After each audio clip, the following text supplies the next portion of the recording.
ঈদের টানা বন্ধে রাঙামাটির লেক পাহাড় ঝর্ণার সৌন্দর্য উপভোগ করতে দেশের বিভিন্ন প্রান্ত থেকে আসছেন পর্যটকরা। সেখানে ঠিক এই মুহূর্তে রয়েছেন সহকর্মী ইমতিয়াজ কামাল ইমন। আমরা সরাসরি যুক্ত হচ্ছি তার সঙ্গে। ইমন, আপনাকে পবিত্র ঈদুল ফিতরের শুভেচ্ছা। দেশের বিভিন্ন প্রান্তের মানুষজন কিন্তু এখন ছুটি কাটাচ্ছেন, ঈদের ছুটি কাটাচ্ছেন এবং তারা কিন্তু বিভিন্ন বিনোদন কেন্দ্রগুলোতে ভিড় করেছেন। রাঙামাটির লেক পাহাড় ঝর্ণাতেও নিশ্চয়ই অনেক পর্যটকের সমাগম ঘটেছে এবং সেখানে পর্যটকরা কি বলছেন এবং পর্যটকদের সেখানে বিচরণ করার ক্ষেত্রে কোনো ধরনের কোনো সমস্যার সৃষ্টি হচ্ছে কিনা বিস্তারিত জানাবেন। মাধ্যমে একটি নিউজের সকল দর্শককে জানাই পবিত্র ঈদুল ফিতরের শুভেচ্ছা। আজ যেহেতু ঈদের দ্বিতীয় দিন, আজ রাঙামাটি লেক পাহাড়ের শহর রাঙামাটিতে কিন্তু দেশের বিভিন্ন প্রান্ত থেকে কিন্তু এখানে হাজারো পর্যটক ইতিমধ্যে ভ্রমণ করতে শুরু করেছে। আমি এখন এই মুহূর্তে দাঁড়িয়ে আছি রাঙামাটির যে সিম্বল অফ রাঙামাটি খ্যাত পর্যটনের যে ঝুলন্ত সেতু রয়েছে সেই ঝুলন্ত সেতু এলাকায়।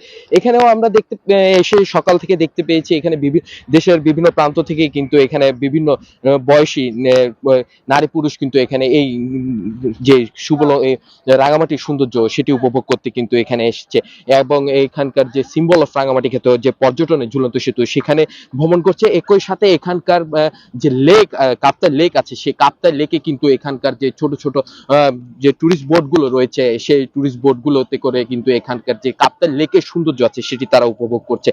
এই কাপ্তাই লেকের যে পাশেই কিন্তু এখানে কিছু ছোট ছোট ঝর্ণাও রয়েছে, সেই ঝর্ণাগুলো তারা উপভোগ করছে এবং লেক পাহাড় একই সাথে যেতে যে সৌন্দর্য আছে সেটি তারা উপভোগ করছে। এছাড়াও এখানকার বেশ কিছু হাউস বোট গুলোতেও কিন্তু এখানে যারা পর্যটকরা ঘুরতে আসে তারা লেকে রাত কাটানোর জন্য কিন্তু এইসব হাউস বোট গুলোতে তারা ভ্রমণ করে।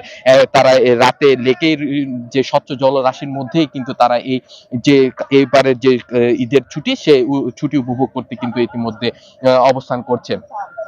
এই যে আর এখানকার যে আরেকটি অন্যতম পর্যটন কেন্দ্র রয়েছে বা রাঙামাটির যে সাজেক ভ্যালি, সেই সাজেক ভ্যালি তো আজ থেকে কিন্তু সকাল থেকে কিন্তু বিপুল পরিমাণে পর্যটক কিন্তু সেখানে ভ্রমণ করছে। আমি সেখানকার কথা বলেছিলাম, সেখানকার যে কটেজ মালিক সমিতির সভাপতি রয়েছে সুবর্ণ দেব বর্মন, তার সাথে তিনি আমাকে জানিয়েছে আজ থেকে গত 28 তারিখ পর্যন্ত তাদের সকল কটেজ গুলো কিন্তু ইতিমধ্যে শতভাগ বুকিং রয়েছে এবং যারা কাল বা এর পরের দিন আসতে চায় তাদেরকে অগ্রিম তাদেরকে বুকিং করে কিন্তু তাদের সেই সাজেকে যাওয়ার জন্য অনুরোধ জানিয়েছে। আর এখানকার যে পর্যটকদের নিরাপত্তার কথা যদি বলি, এখানকার পর্যটকদের নিরাপত্তার সাথে কিন্তু টুরিস্ট পুলিশ এর পাশাপাশি জেলা পুলিশ মোতায়েন রয়েছে এবং যারা এই পর্যটক নগরীতে ঘুরতে আসছে তারা যাতে নির্বিঘ্নে ঘুরতে পারে সেই বিষয়টি তারা নজর রাখছে।